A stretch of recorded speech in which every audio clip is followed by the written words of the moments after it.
السلام علیکم ورحمۃ اللہ وبرکاتہ۔ پہلا سوال ہے، محترم فیضان احمد صاحب کا سوال کر رہے ہیں۔ السلام علیکم۔ وعلیکم السلام ورحمۃ اللہ وبرکاتہ۔ خیریت سے ہیں مفتی صاحب؟ جی الحمدللہ، اللہ کا کرم ہے۔ کہتے ہیں کہ میرے دو سوال ہیں۔ پہلا سوال، مرد حضرات اگر نماز پڑھنے مسجد میں پہنچیں، جیسے ظہر کی پڑھنے گئے اور امام صاحب نے نماز پڑھنا شروع کر دی ہے اور ایک یا دو یا تین رکعت چھوٹ گئی ہوں، تو اب ہمیں نیت کس طریقے سے کرنا ہے؟ نیت اسی طریقے سے کرنا ہے جس طرح سے آپ کرتے ہیں کہ نیت کرتا ہوں میں 4 رکعت نماز فرض ظہر، اور بس آخری کی نیت وہی ہے پیچھے سے امام کے۔ اور سیکنڈ کوشچن ہے کہ مرد حضرات اگر نماز پڑھنے گئے مسجد میں اور امام صاحب نے نماز پڑھانا شروع کر دی ہے اور ہم مقتدی کو نہیں پتہ کہ کتنی رکعت چھوٹی ہیں اور کتنی رکعت نماز بچی ہے امام صاحب کے پیچھے، تو اب نیت کس طریقے سے کریں؟ ایک ہی بات کو آپ نے دو انداز میں گھما کر لکھا ہے، دونوں کا ایک ہی جواب ہے۔ آپ کو معلوم ہو یا نہ معلوم ہو، یا ایک رکعت چھوٹی ہو یا 4 رکعت چھوٹی ہو، نیت سیم ہی کرنا ہے آپ کو، 4 رکعت کی نیت کرنا ہے، اور پیچھے امام کے آپ پڑھ رہے ہیں تو بس کہہ لیں کافی ہے، نہ کہیں تو بھی کوئی حرج نہیں ہے۔ اور میں بارہا کہہ چکا ہوں کہ نیت کا تعلق دل سے ہوتا ہے، آپ صرف جا کر کھڑے ہو کر اور آپ کے دل میں یہ نیت ہو کہ میں ظہر کی نماز پڑھ رہا ہوں، 4 رکعت پڑھوں گا، امام صاحب جتنی پڑھائیں گے اتنی ان کے پیچھے پڑھوں گا، جو باقی ہوں گے وہ میں خود سے پڑھوں گا، اور اللہ اکبر کہہ کر نیت باندھ لیں، کافی ہے، کچھ بھی کہنے کی ضرورت نہیں ہے۔ اس کے بعد محترم صاحب عالم سعید صاحب سوال کر رہے ہیں۔ السلام علیکم۔ وعلیکم السلام ورحمۃ اللہ وبرکاتہ۔ ربیع الاول کے مہینے میں جھنڈا اور جلوس نکالنے کو بدعت کہنے والے جشن آزادی میں گھر گھر جھنڈا اور جلوس نکال رہے ہیں، تو مفتی صاحب اس کی وضاحت کر دیں، کیا یہ بدعت ہوگی کہ نہیں؟ جزاک اللہ۔ دیکھیں، جشن میلاد النبی اور جشن آزادی میں بڑا فرق ہے۔ جشن آزادی کو کوئی بھی دین کا حصہ نہیں کہتا، جبکہ جشن میلاد النبی کو دین قرار دیا جاتا ہے، اور اسی طرح جشن آزادی کو کوئی بھی قرآن و حدیث سے اس کو توڑ موڑ کر ثابت کرنے کی کوشش نہیں کرتا، جبکہ میلاد النبی کے ساتھ اس طرح کیا جاتا ہے۔ جشن میلاد آزادی کو سیلیبریٹ نہ کرنے والے پر کوئی بھی غدار وطن کا حکم نہیں لگاتا، جبکہ میلاد النبی کو سیلیبریٹ نہ کرنے والوں پر گستاخی کا حکم لگایا جاتا ہے۔ اسی طرح آپ تھوڑا سوچیں، اگر آپ اپنے گھر پر ہیں، آپ کی گھر کی چھت پر، اور آپ کے گھر کے یا آپ دکان پر ہیں، تو آپ کی دکان پر اگر انڈین فلیگ نہ لگا ہوا ہو، کوئی آپ سے آ کر کہہ دے کہ یہ غدار وطن ہے، ملک کا غدار ہے، تو آپ کو کیسا لگے گا؟ یا اس طرح کا نعرہ آزادی کے جشن پر نہیں لگایا جاتا کہ سوائے غداروں کے آج سبھی خوشیاں منا رہے ہیں، جبکہ میلاد النبی کا جب جلوس نکالا جاتا ہے، جشن منایا جاتا ہے، تو اس میں جو ڈی جے لگائے جاتے ہیں، جس میں ساؤنڈ فل ہوتا ہے، میوزک فل ہوتا ہے، اور دین کے نام پر کیا جا رہا ہوتا ہے، اس میں یہ نعرہ لگایا جاتا ہے کہ سوائے ابلیس کے سبھی تو خوشیاں منا رہے ہیں۔ تو فرق سمجھیں آپ، بہت فرق ہے۔ ایک طرف اس کو دین اور بلکہ نمازوں سے بھی بڑھ کر کبھی بے نمازیوں کے لیے یہ نعرہ نہیں لگایا گیا۔ ہم بھی دیکھتے ہیں نعرہ لگا کر سامنے کھڑے ہو جائیں وہ بے نمازی جو جلوس نکالتے ہیں، کیا وہ اس نعرے کو برداشت کر سکیں گے کہ سوائے کافروں کے آج سبھی نماز پڑھ دیں؟ اس لیے کہ قرآن حدیث شریف میں صاف الفاظ موجود ہیں، من ترک الصلاۃ متعمدا فقد کفر، کہ جس نے جان بوجھ کر نماز کو چھوڑ دیا اس نے کفر کیا۔ اور اسی طرح ایک اور حدیث ہے جس کا خلاصہ یہ ہے کہ ایمان اور کفر کے درمیان فرق کرنے والی چیز جو ہے نماز ہے، تو کیا ہم یہ نعرہ لگانا شروع کر دیں کہ سوائے کافروں کے سبھی تو آج نماز پڑھ رہے ہیں؟ کیا یہ نعرہ وہ برداشت کر پائیں گے؟ آپ دیکھیں وہ جلوس نکالا جاتا ہے، اور اس جلوس میں شرکت کرنے والے اس دن سے پہلے یا اس دن کے بعد یا صرف اسی دن میں کیا 5 وقت کی نماز پڑھتے ہیں؟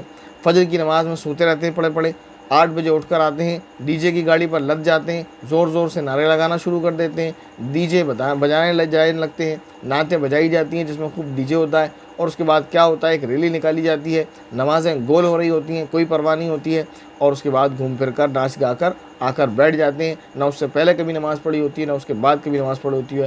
ہمارے علماء جو اس کو جائز قرار دیتے ہیں، جو بھی کہتے ہیں کہ جائز ہے، مستحب ہے، کرنا چاہیے، منع کہاں ہے، وغیرہ وغیرہ، ان سے بادب درخواست ہے کہ اس قوم کو آپ ایک ایسے کام پر جس کو آپ زیادہ سے زیادہ، آپ خود بھی زیادہ سے زیادہ مستحب کہہ سکتے ہیں، آپ خود بھی اس کو فرض واجب نہیں کہہ سکتے، تو وہ چیز جو فرض ہے جس کے چھوڑنے پر کفر کا حکم لگایا ہے، اور جسے میں نے بتایا بعض فقہا کا تو مسلک بھی ہے کہ ایسے شخص کی نماز جنازہ نہ پڑھی جائے۔ امام احمد بن حنبل رحمۃ اللہ علیہ کا قول ہے کہ ایسے شخص کو، جو شخص نماز چھوڑ دیتا ہے وہ کافر ہو جاتا ہے، وہ تو اس میں تعویل بھی نہیں کرتے۔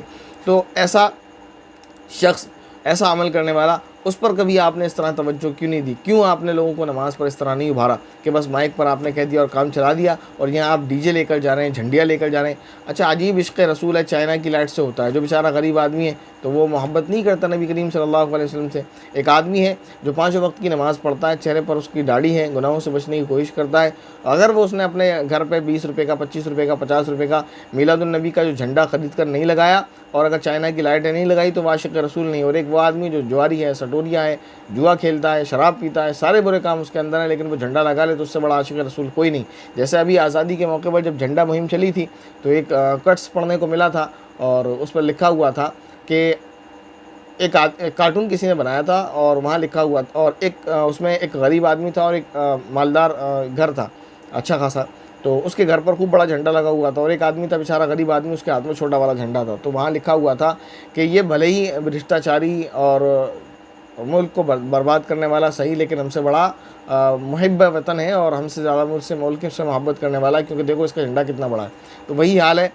لیکن اسی طرح معاملہ یہ ہے کہ جن لوگوں نے دین کو چھوڑ رکھا ہے وہی لوگ ان لوگوں سے جو ہے عشق رسول کا مطالبہ کرتے ہیں۔ جیسے یہاں پر آپ دیکھیں کہ دیش بھکتی کا ثبوت کون لوگ مانگ رہے ہیں، وہی حال ہے کہ یہاں پر عشق رسول کا ثبوت کون لوگ مانگ رہے ہوتے ہیں۔ بہرحال اس کے بعد محترمہ ذکیہ قمر کا سوال ہے، مفتی صاحب کیا عورت اپنے محرم کے سامنے یا صرف اپنے شوہر کے لیے خوشبو لگا سکتی ہے، اور کیا عطر ہی لگانا چاہیے، پرفیوم بھی لگا سکتے ہیں؟ دیکھیں، شوہر کے لیے خوشبو کا استعمال کرنا نہ صرف جائز بلکہ ثواب کا کام ہے، لگانا چاہیے، مستحب ہے۔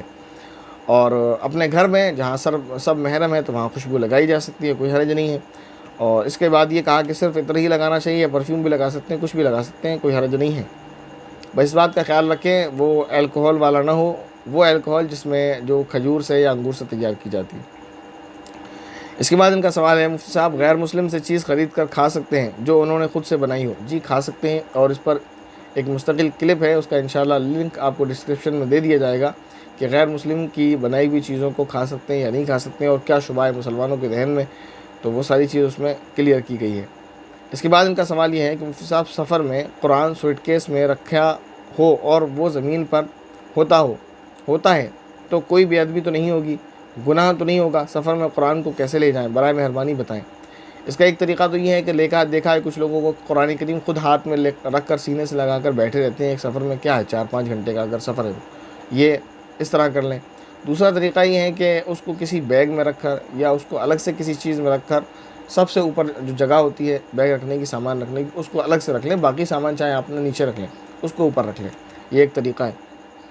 تو یہ 2 طریقے میں نے آپ کو بتا دیے، اس طرح سے آپ کر لیں، انشاءاللہ قرآن کریم ادب کے ساتھ آپ اس کو ٹریول کر پائیں گے۔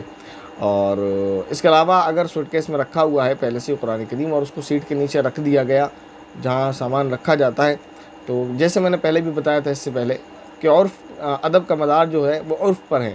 اگر عرف میں اس کو بے ادبی سمجھا جاتا ہے تو بے ادبی ہے، اور اگر عرف میں اس کو بے ادبی نہیں سمجھا جاتا، اور دوسری یہ کہ وہاں مجبوری بھی ہے کیونکہ قرآن سامان لے جایا جا رہا ہے، اسی سامان میں وہ رکھا ہوا ہے، تو پھر وہ بے ادبی شمار نہیں ہوگی۔ اس کے بعد ان کا یہ کہنا ہے، میں نے کسی دلہن کا میک اپ وغیرہ کیا تو پھر وہ بے پردہ ہو کے بیٹھ گئی، لوگ اس کی طرف مائل ہونے لگے تو کیا مجھے اس کا گناہ ہوگا؟ اس کی اٹریکشن کی وجہ میں بنی؟ نہیں، ایسا نہیں ہے، آپ کا کام صرف اس کو سجانا اور سنوارنا تھا، وہ آپ نے کر دیا، اب وہ اس کی ذمہ داری ہے۔ وہی یہ کوئی شرط تو ہے نہیں کہ اگر کسی کا میک اپ ہو جائے تو وہ غیر محرموں میں جا کر بیٹھ جائے، ایسا تو ہے نہیں، شرط تو ہے نہیں۔ اگر ایسی شرط ہوتی، کوئی قاعدہ ہوتا دنیا کا کہ اگر جس کا میک اپ ہوگا اسے غیر محرموں میں بیٹھنا ہے ہی، تب تو پھر یہ سوال ہو سکتا تھا۔ میک اپ کرنے کے بعد بھی پردہ کیا جا سکتا ہے، میک اپ کرنے کے بعد بھی اپنے محرموں کے درمیان رہا جا سکتا ہے۔ تو اس طرح اگر کوئی میک اپ کے بعد بے پردہ گھومتی پھرتی ہے تو اس کا گناہ آپ پر نہیں ہوگا۔ یہی چند سوالات تھے جو آپ کے لیے گئے، باقی جو سوالات ہیں آپ کے وہ انشاءاللہ نیکسٹ کمنٹ باکس میں لے لیے جائیں گے۔ السلام علیکم ورحمۃ اللہ وبرکاتہ۔